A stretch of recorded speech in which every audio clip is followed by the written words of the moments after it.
Assalamualaikum warahmatullahi wabarakatuh. Pertemuan kali ini kita akan membahas garis singgung lingkaran. Diharapkan kalian bisa memahami garis singgung lingkaran dan menyelesaikan permasalahan yang berkaitan dengan garis singgung persekutuan luar.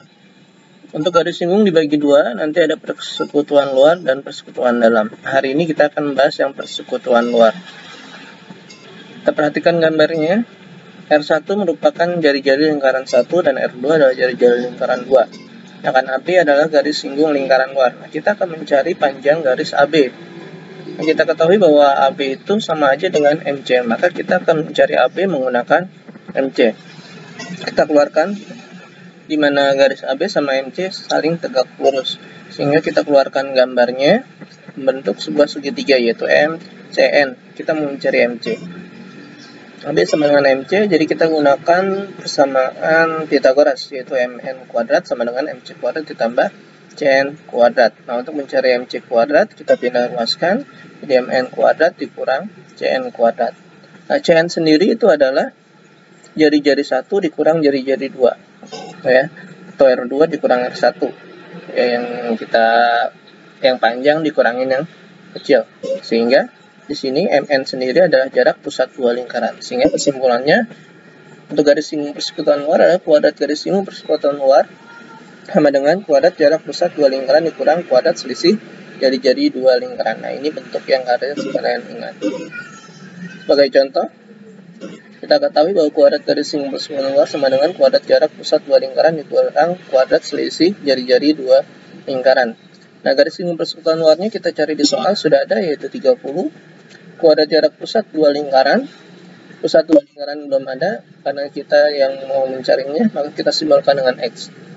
Selisih jari-jari dua lingkaran. Di sini diketahui jari-jarinya 23 dan 27.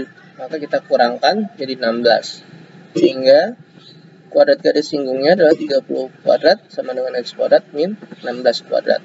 30 kuadrat berarti 30 kali 30 dan 16 kali 16, yaitu 900 X kuadrat dikurang 256.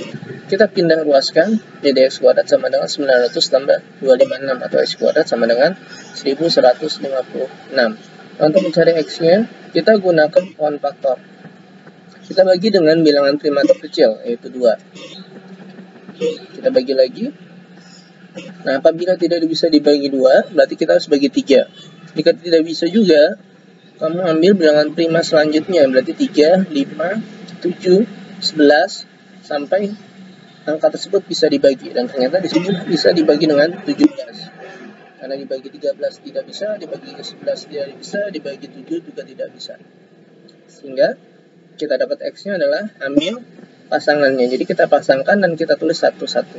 Jadi 2 kita tulis 1, 17 kita tulis 1. Sehingga X sama dengan 2 kali 17 yaitu 34. Kita lanjut ke contoh yang kedua. Jarak titik pusat dua lingkaran 20, panjang garis singgung persekutuan luarnya 16. Salah satu jari-jari lingkarannya 17. Berarti garis singgungnya sudah ada 16, jarak pusatnya sudah ada 20, sedangkan selisihnya belum ada. Maka kita ibaratkan dengan X. Oke, kita cari 16 kuadrat sama dengan 20 kuadrat dikurang X kuadrat. 16 kali 16, 20 kali 20, yaitu 256 sama dengan 400. Nah, ini kita pindah ruaskan sehingga X kuadrat sama dengan 400 dikurang 256, sehingga X kuadrat adalah 124. Seperti biasa, kita faktorkan, bagi 2, masih bisa dibagi 2, terus lanjut, bagi 2 lagi. Nah, 9 bagi 2 tidak bisa, berarti kita harus bagi 3, sampai bilangan ketemu angka prima kembali. Nah, kita pasangkan, berarti kita ambil 22, di sini 2-nya kita tulis 1, 2 juga tulis 1, dan 3 juga tulis 1, sehingga 2 kali 2, 4 kali 3 adalah 12. Nah, X itu 12, di mana X adalah selisih jari-jari, sedangkan jari-jari 1 sudah ada yaitu 17. Maka kita cari bahwa X sama dengan 17 dikurang jari-jari lainnya, sehingga X-nya adalah 12. Kita bisa pindah ruaskan, jadi R2 sama dengan 17 dikurang 12, sehingga dapat R2-nya adalah 5. Demikian pembahasan pada pertemuan kali ini.